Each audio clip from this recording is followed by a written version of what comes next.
بسم اللہ الرحمن الرحیم۔ السلام علیکم پیارے بچوں، کیسے ہیں آپ؟ یقیناً ٹھیک ہوں گے، تندرست ہوں گے۔ پیارے بچوں، آپ جانتے ہیں ہم پڑھ رہے ہیں اردو اور جماعت ہے ہماری اول، جس میں ہم نے اپنے جس سبق کا آج باقاعدہ آغاز کرنا ہے وہ ہے تیسرا سبق درسی کتاب کا، جس کو آپ آج پہلے حصے میں پڑھیں گے۔ سبق کا عنوان ہے میں اور میرا خاندان۔ دیکھتے ہیں کہ آج آپ نے اس میں کون سا ایسا حاصل تعلم ہے جس کو سیکھنا ہے اور اس پر سرگرمیاں کرنی ہے۔ تو آج آپ سیکھنے جا رہے ہیں مذکر اور مؤنث میں فرق کر سکیں۔ انشاءاللہ آج کے لیسن کے مکمل ہو جانے کے بعد، آج کے سبق کی تکمیل کے بعد، آپ اس قابل ہوں گے کہ آپ تذکیر و تانیث میں اور مذکر اور مؤنث کے فرق کو سمجھ سکیں، اس کی پہچان کر سکیں۔ سب سے پہلے ہمیشہ کی طرح اسلامی نقطہ نظر پر بات کرتے ہیں۔ بسم اللہ الرحمن الرحیم۔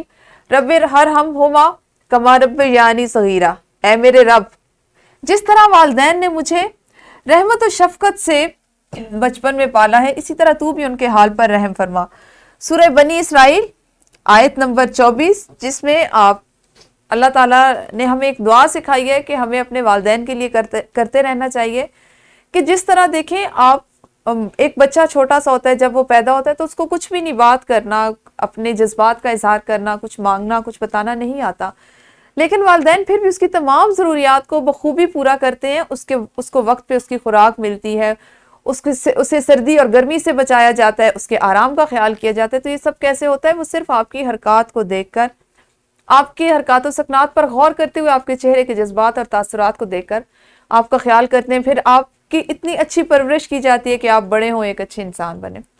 اسی سلسلے میں ہمیں یہ دعا مانگتے رہنا چاہیے کہ آپ ہمارے والدین میں سے کوئی دونوں یا کوئی ایک اگر بڑھاپے کو پہنچے اور ہم موجود ہوں، جوان ہوں، تو اللہ سے دعا کریں کہ جس طرح سے والدین نے ہمیں رحمت اور شفقت سے پالا ہے، اسی طرح اللہ تعالیٰ بھی ان کے حال پر رحم فرمائے۔ اب بات کر رہے ہیں ہم مذکر اور مؤنث کی، اور اس آیت کو بھی اگر ہم دیکھیں تو اس میں سے بھی ہم مذکر اور مؤنث کی پہچان کر سکتے ہیں۔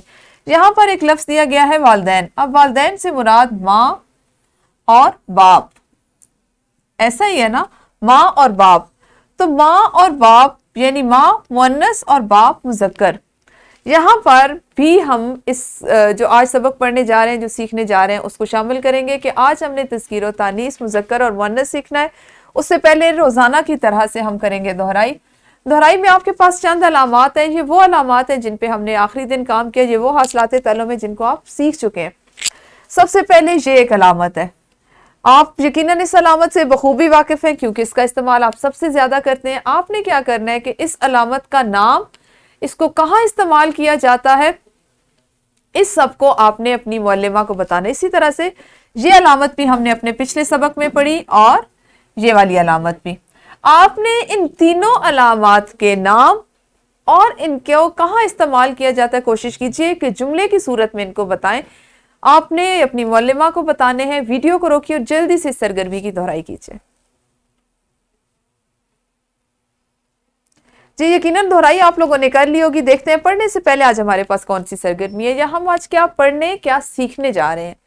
آپ کو ایک خوبصورت سے بچے کی تصویر دکھائی دے رہی ہے، جو ایک بہت ہنستا مسکراتا ہوا معصوم سا بچہ ہے۔ یہ آپ کے جیسا ایک چھوٹا سا بچہ ہے۔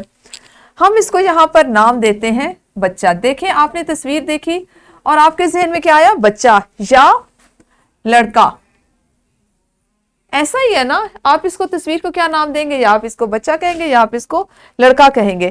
اسی طرح سے ایک پیاری سی چھوٹی معصوم سی بچی، اور اس تصویر کو دیکھتے ہی آپ کے ذہن میں جو لفظ آیا وہ ہے بچی یا لڑکی، ایسا ہی ہے نا۔ آپ نے ان تصاویر کو دیکھا اور یہی نام آپ کے ذہن میں ہے۔ اس کا مطلب یہ ہے کہ ہم نے آج مذکر اور مؤنث پڑھنے، یعنی لڑکا اور لڑکی، بچہ بچی۔ اسی طرح سے اس تصویر پر غور کریں۔ ان کو اگر آپ جنس کے حساب سے دیکھیں تو ہم ان کو کہیں گے عورت، اور اس تصویر کو جنس میں ہم کہتے ہیں مرد۔ اگر ہم ان کو رشتے کا نام دیں تو ان کو آپ نانی یا دادی کہیں گے، ایسا ہی ہے نا۔ اس تصویر کو آپ یا نانی کہیں گے یا دادی کہیں گے، اور اسی طرح سے ان کو آپ نانا اور دادا۔ اب یہ کیا ہے؟ یہ ہے مذکر اور یہ ہے مؤنث، ٹھیک ہے، مذکر اور مؤنث۔ जिस वक्त हम जिन्स की बात करते हैं तो नर के लिए मुज़क्कर का लफ्ज़ इस्तेमाल किया जाता है, मुज़क्कर का सीगा इस्तेमाल किया जाता है, और मादा के लिए, औरत के लिए मुअन्नस का सीगा इस्तेमाल किया जाता है। प्यारे बच्चों, जिस वक्त इस कायनात में दुनिया की इब्तिदा हुई, दुनिया पे जिंदगी की इब्तिदा हुई, तो अल्लाह ताला ने भी मुज़क्कर और मुअन्नस से, नर और मादा से जिंदगी की इब्तिदा की। हर किसी को जोड़ों की सूरत में दुनिया में भेजा गया। इसका जिक्र कुरान पाक में भी है। आप देखें कि जानवरों के भी इसी तरह से जोड़े होते हैं। तमाम वो जानदार, जैसे जानवर हैं, जैसे परिंदे हैं, इंसान हैं, तमाम को जोड़ों में तकसीम किया गया और इस दुनिया में वो इसी तरह से हैं। ये जोड़े जो हैं दरअसल नर और मादा, ये मुज़क्कर और मुअन्नस होते हैं। हमने भी बात की रिश्तों की, इन तस्वीर को देख के इंसानों की, जिन्स की।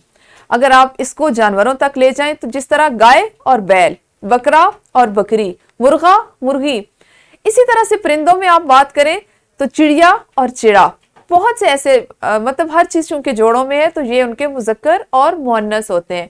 मुज़क्कर हमेशा नर के लिए और मुअन्नस हमेशा मादा के लिए इस्तेमाल होता है। अब देखते हैं कि आपकी किताब में ज़ुबान शनासी की झैल में मुज़क्कर और मुअन्नस को किस तरह से दिया गया है। नर के लिए इस्तेमाल होने वाला नाम मुज़क्कर कहलाता है, मसलन लड़का, बकरा, बैल वगैरह। मुअन्नस, मादा के लिए इस्तेमाल होने वाला नाम मुअन्नस कहलाता है, मसलन लड़की, बकरी और गाय वगैरह।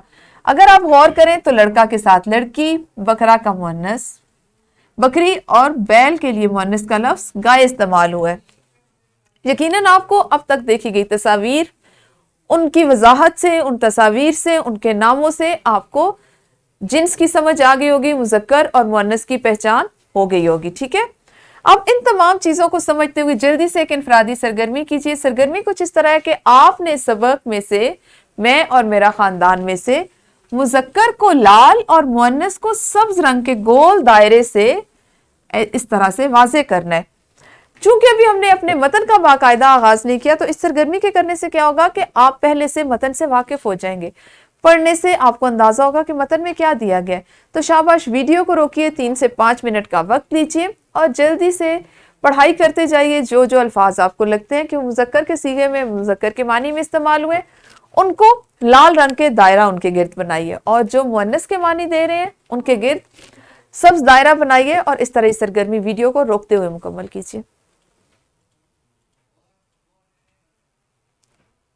जी यकीनन इनफरादी सरगर्मी आपकी मुकम्मल हो गई होगी। अब आप करेंगे एक ग्रोही सरगर्मी, जिसमें आपने 4-4 के ग्रोह में तकसीम होना है। हर तालिब इल्म 2 अल्फाज बताएगा और ग्रोह के बाकी अफराद यानी 3 अफराद कोशिश करेंगे कि पहचान सकें कि जिस तालिब इल्म ने जो 2 अल्फाज बनाए उनमें से कौन सा लफ्ज मुज़क्कर मानी में इस्तेमाल हो रहा है और कौन सा मुअन्नस मानी में। इसी तरह से फिर दूसरे तालिब इल्म की बारी होगी, फिर तीसरे और फिर चौथे की।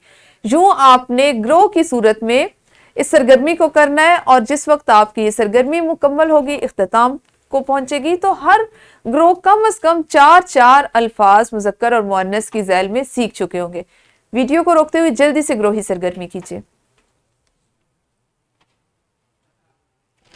आप जानते हैं हम ग्रोही सरगर्मी के बाद अपनी मश्क करते हैं, और मश्क में आपकी किताब में उस हासिल ताल्लुम या सीखी और सिखाए जाने वाली चीज से मुतल्लिक कुछ सवालात होते हैं, कुछ सरगर्मियां होती हैं। किताब का सवाल नंबर 9, दुरुस्त जवाब का इंतखाब करें। पहला हिस्सा, उसमें नर के लिए इस्तेमाल होने वाला नाम कहलाता है। अभी आपने पढ़ा कि नर के लिए हम कौन सा सीगा इस्तेमाल करते हैं, मुज़क्कर या मुअन्नस।